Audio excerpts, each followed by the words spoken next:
par une animation rythmée du groupe traditionnel Tikumbi que le colloque international consacré aux origines, fondements et perspectives du royaume de Luango a officiellement ouvert ses portes à l'auditorium du port maritime de Pointe-Noire en République du Congo. Cette rencontre d'envergure internationale a réuni des invités prestigieux tels que Sa Majesté Mwempaka Sinji Tukunu, roi de Luango, et Sa Majesté Oba Alafun Ilou Femi Loye Touache, roi de Ouida au Bénin, Madame Evelyne Tchichel, maire de Pointe-Noire, ainsi que différents sages et notables du Kwilu, autorités civiles et militaires.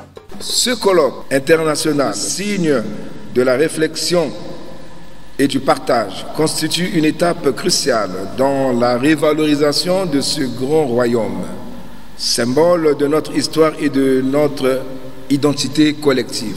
À travers cette thématique, nous nous inscrivons aujourd'hui dans une démarche ambitieuse, redonner au royaume de Luango ses lettres de noblesse, le replacer dans la mémoire collective et lui offrir la reconnaissance qu'il mérite au sein de la communauté internationale.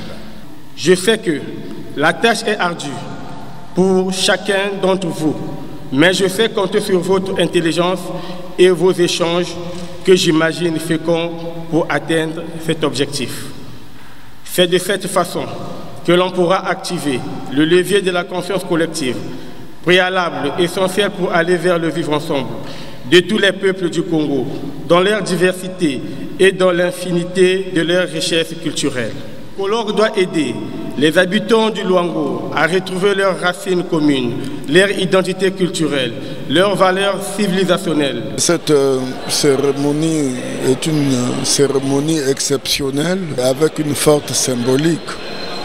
Vous voyez que nous parlons du royaume de Luango, mais c'est une fenêtre ouverte sur l'international.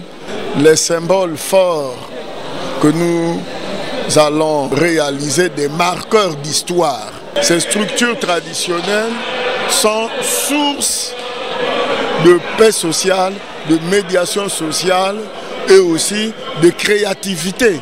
Pendant 3 jours, du 24 au 26 septembre, les panélistes, composés d'historiens, de directeurs départementaux et d'experts en patrimoine africain, vont explorer plusieurs thématiques centrales sur l'histoire et l'héritage du royaume de Luango. Ce royaume, né aux alentours de l'an 1400, représente un patrimoine riche et complexe, fruit d'une coexistence entre les dynamiques du Luango, de la République et de l'État moderne. Les discussions ont abordé des sujets comme l'origine Congo du royaume de Luango, qui met en lumière les racines profondes de ce territoire autrefois prospère, l'interprétation d'éléments anthropologiques et sociologiques qui ont structuré la vie dans le royaume, la grandeur, la décadence et la renaissance du royaume de Luango, une analyse de son parcours à travers l'histoire, la dimension spirituelle du Maluango et du pharaon, une réflexion sur leur rôle dans le maintien de l'ordre et de la sécurité. L'Égypte, c'est un continent africain. Le Luango est dans l'Afrique.